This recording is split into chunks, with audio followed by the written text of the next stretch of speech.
Welcome to the Seth Campbell Podcast. This show is to equip you with real-world tactics to improve your leadership skills, build your wealth, and cause you to leave a multi-generational impact on the world. Welcome to episode 22. This is part 3, the final piece in leading groups effectively to scale. This one is titled The 4 Key Ingredients, and we're pulling them all together. In episode 20, we talked about vectors and direction and how to keep people aligned. In episode 21, we got into what I call the 20-60-20 model, and that is all about how to lead people larger scale from 10 people to 10,000 without using any more hours. We're going to wrap it up with these 4 key ingredients that are absolutely necessary. Let's jump into the very first key ingredient, and I call it clarity.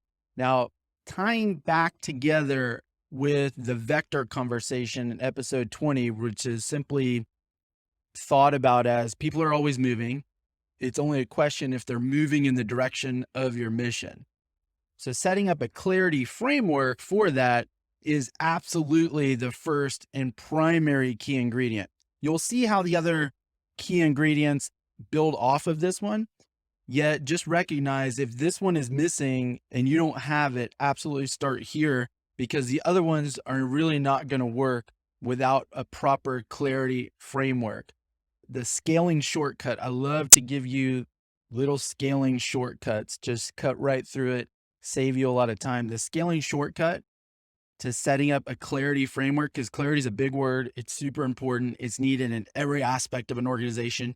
You've heard me often refer to you as the leader as the chief clarity officer. So really we see clarity, crystal clarity in everything possible. The scaling shortcut to setting up a clarity framework in your organization is what I call crystal clear job profiles. So now before you say, hey, I got job profiles, not worried about that, and move on, listen carefully. At least 80% of failures in leading groups to effectively scale can be traced back to a lack of crystal clear job profiles. I see it all the time. The 20% of the rest of that, the failures, come in the next 3 key ingredients. So this one is crucial. Be ready to take some notes and really go back and look at your organization and make sure that you have these crystal clear job profiles. When I'm consulting with companies looking to scale, this is where I go right after we make sure that we have clarity around a defined mission and then attach some goals to it. I probably have reviewed thousands of job profiles for people outside of my organization, people or organizations that I consult, and for my own companies. And I think out of thousands, maybe once, there was no changes needed on a job profile. I still remember it was like, I couldn't believe my eyes. In fact, every time I see one of my companies slipping off track in performance, or one of my departments inside of a company slipping off track in performance, and maybe the leader sometimes starts saying, I don't think I have the right people, or I can't find the right people for this organization, I actually say, send me the job profiles. And I found that those slid out of alignment first. And I let that happen as a leader, and I'm looking at job profiles and I say, maybe you do have the right person, but the person doesn't have the right clarity. And we've got to fix that first. So what is the framework? What does a crystal clear job profile look like? I'll give you another scaling shortcut here. Take the 2 biggest responsibilities, 2 biggest goals for that role. Let's say for this role, it's to generate more sales and have great client retention. Okay, first problem with that, neither of those are actual goals. Those are responsibilities, generating sales and client retention. A goal has a number. It can be measured. Some goals are tough. Like, how do you set relationship goals? Find a way to put a number on there. All goals have to have a number. It's got to be measurable. It's got to be crystal clear so that we understand if the milestone on the way towards this long-term mission was achieved. Like 10 is 10, 9 is not 10. It has to be that clear. So that's step number 1. We put numbers on those responsibilities. So let's say, okay, big rock goal number 1 is generate $1 million in sales. Now I've got a number on it for this year. Big rock goal number 2 is have 80% client retention this year. Now I got a number. Do you see how much clearer that is? Now what you can do optionally is add a third or fourth big rock goal. And I would say only do that if absolutely necessary. Never have more than 5. 3 is better. 2 is probably best. And it doesn't mean, sometimes I say that people are like, whoa, it doesn't mean they don't have other responsibilities. Of course, every role has a whole bunch of responsibilities. It just means that they've got to hit these two, no matter what, for us to be in alignment, for the vectors to work, for us to know that they're in the right role, because they're the two primary numbers that determine the success of that role. And yes, there's a bunch of supportive responsibilities. A lot of times they're only supportive of those two numbers yet, or they run ancillary to it, but you could live without them being hit as long as this one hit. So in other words, let's say an example. Let's say they also have responsibility of really complete paperwork. Paperwork's nice and clean, and that's a little off, but they did over $1 million in sales and had 99% client retention. You're probably going to live with paperwork being a little sloppy with that person. So now if you think about it in the other way, and some people struggle with this as leaders, you got to get over it and recognize that not all tasks are the same. Not all responsibilities are the same, no matter what. Let's say every role has 20 responsibilities to it. Think about it this way. If I just listed all 20, counted them somewhat equal, I might have somebody come back who did really bad on those first two. They generated $10 in sales for the whole year. Their client retention was only 10%. 90% of their clients fired us, but they crushed the other 18 responsibilities. You'd want to fire them. You'd want to fire them because they missed the most important thing. But hey, I'm like, what? How could you fire me? Like, I did 18 out of 20 of my big rocks, man. That's amazing. So big rocks are the 1 to 3 things that matter the most. This isn't the job for you if you don't hit these first 2 numbers, first 3 numbers that are absolutely critical to make sure that the organization's going where it needs to go in your area. What's the biggest mistake? I'll give you a biggest mistake on each one of these 4 ingredients here. The biggest mistake is putting the how instead of the what on job profiles. So back to the vector rules we talked about in episode 20. And I said in there, be flexible on the how, inflexible on the what, because what determines direction. And this is all about alignment and directions, how we effectively scale groups of people. How is just the navigation to get there. So what determines direction? How determines navigation to get there? And that can change. It can change with markets changes, competitive forces, the economy changes, new technology comes out and completely adjusts the how. I use the church as an example. The Christian church, same message for 2,000 years. Now I can look on YouTube and watch my pastor give a message Tuesday at 2 a.m. The how the message was delivered has adjusted with technology and with times. However, the what hasn't. And that's how you want to run your company. Biggest mistake is people put how. So instead of generate $1 million in sales, I'll start writing on the job profile incorrectly. Oh, make this many calls, or send out this many notes, or send out this many proposals, or do this and this. And that can create an issue because you may find yourself in a climate because of a shift in technology or the economy where that many phone calls doesn't actually generate that many sales. It got tougher. That many proposals actually doesn't generate that many sales because the money's gotten tighter out in the world and less people can afford it. So I probably need to send out twice as many proposals. That's why you don't want to put the how in a crystal clear job profile. You want to stick to the what and have that right up at the top, super clear.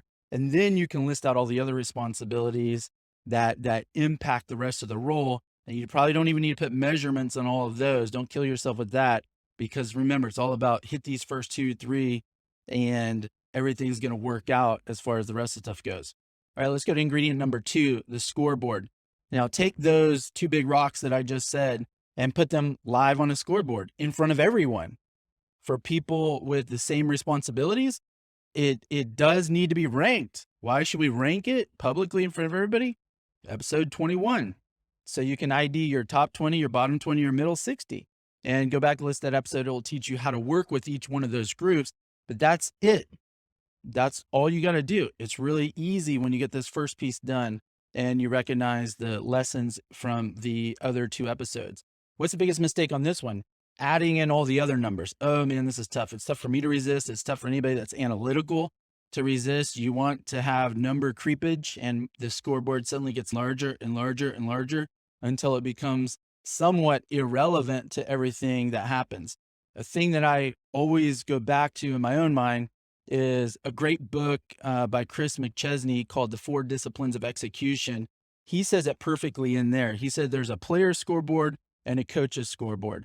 And using like sports analogy, a player scoreboard would be like, if you go to a football game, it's the one that we all see. What does it say? The score of both sides, what quarter we're in, how much time's left on the clock, and like what down it is.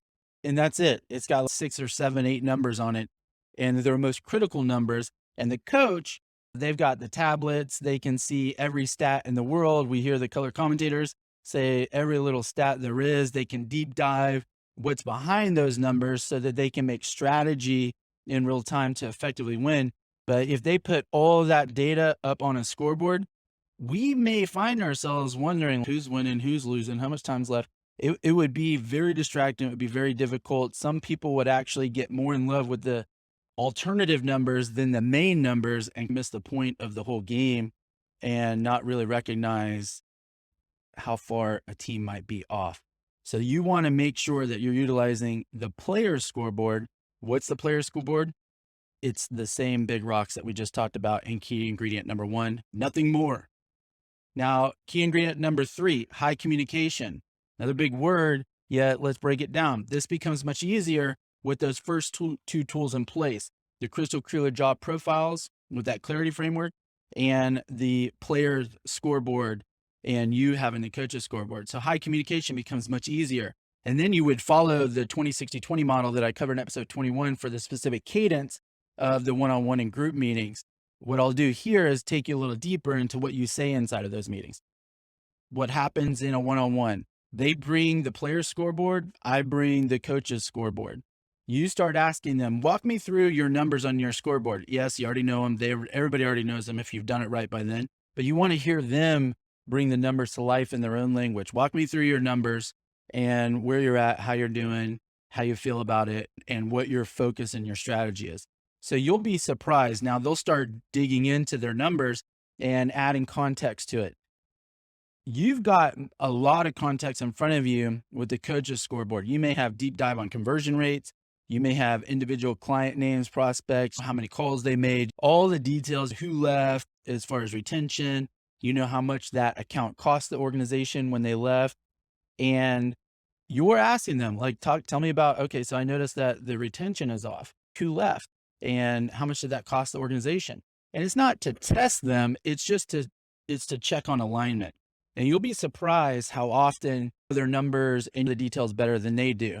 And especially at the beginning. Now, if you do this consistently following these models, they'll know, okay, he or she knows. Even when they ask me, they already know the answer. So I'm not going to BS. I'm not going to fluff. I'm not going to make it up. I'm going to go in ready. That's what you want. And you're training them how to run their own part of the business and manage their own life and manage their own priorities just with your questions here. Now, it's very important as you do that over and over again, they're going to show up if they're the right person, really ready to go. What do you do if they hit a goal? High five. How big do you want to take it now? What do you do if they're about 70% or more closer to hitting a goal?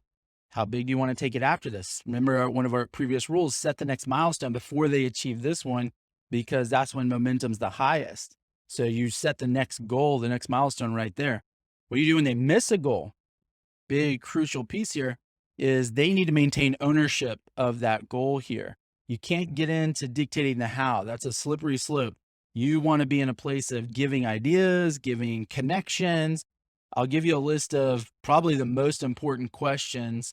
You want to write these down in your notes for when people miss their goal. What other options do you have? Who else could you talk to that has done this? Who could you go model? What other resources are available to you? Maybe the most important question. Okay, now what are you going to do? By when? And then my favorite finishing question, what will this number be by this time next week for this to be considered a success. Now you see how if I was doing that one-on-one with you, I'm not pushing you away, and yet I'm also not taking your job on. The best part about your job is it's your job.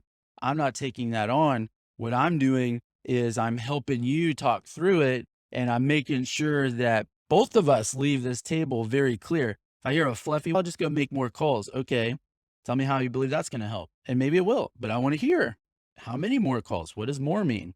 How will it's working? What if by Wednesday you're at that number and it's still not working? Then what are you going to do? I just want to hear how clear their plan is and their strategy, but it's their plan, it's their strategy. And I'm happy to connect them with other people. I'm happy to throw in ideas. Have you thought about this? Have you thought about that? Oh, tell me how to do that. I don't know. Why don't you ask Susie? Remember how she crushed it? Have you thought about doing what she said? What's the biggest mistake on this one? I call it the off ramp.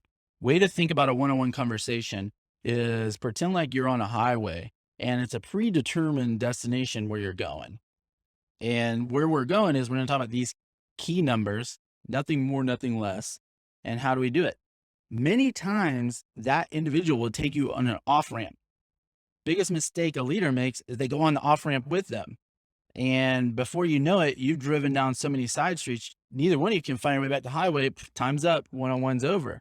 We didn't actually cover the numbers. How does that happen? It's sometimes people like to hide from their numbers. So it happens in the middle as you're discussing, oh, well, I ran into this trouble, then I ran into this trouble, and then Bobby wouldn't help me with this, and then I asked you for help, you didn't answer, and off ramp, off ramp, off ramp. Okay, now what are you going to do? What other resources are available to you? You see, I'll bring it right back to the on ramp. Sometimes the other way it happens, I used to get caught in this one all the time, is at the beginning. Hey, real quick, before you jump into the numbers, can I get your advice on this contract? And I have this real difficult client. I want to just get your advice. Boom, time's up, off ramp. 20 minutes later, one-on-one's over. We didn't actually cover the numbers. Okay, we'll do that next week. No. Yeah, actually, this meeting is for these numbers. So let's talk about that problem in another meeting. And it could actually be right after. And I remember training myself on this. I actually one time said, we'll do it right after this meeting. And then I hung up and then called the person back and said, okay, next meeting. Just to be that clear, even in my own head, in their head, like this number is for this meeting is for this content, nothing more, nothing less. We're not going to get on the off ramp inside of this conversation. So now let's talk about the final ingredient for effectively leading groups to scale. And I call it the owner/driver responsibility ingredient, owner/driver responsibility ingredient. And this one's optionally important for larger organizations only. That's why I kept it for last. And let's say that this job profile that we're talking about here is now a sales manager. So they have a responsibility to add 2 million in sales this year with their team, but maybe they don't do many, or maybe they don't do any of those sales personally themselves. We're going to call them the owner of that responsibility of driving sales. And then each salesperson underneath them is the driver of that responsibility. If you think about it, every single responsibility in an organization actually has an owner and a driver. It's just in smaller organizations, it can be the same person. If you're by yourself, a one-person startup, you are the owner and the driver for sales, for retention, for accounting, for everything.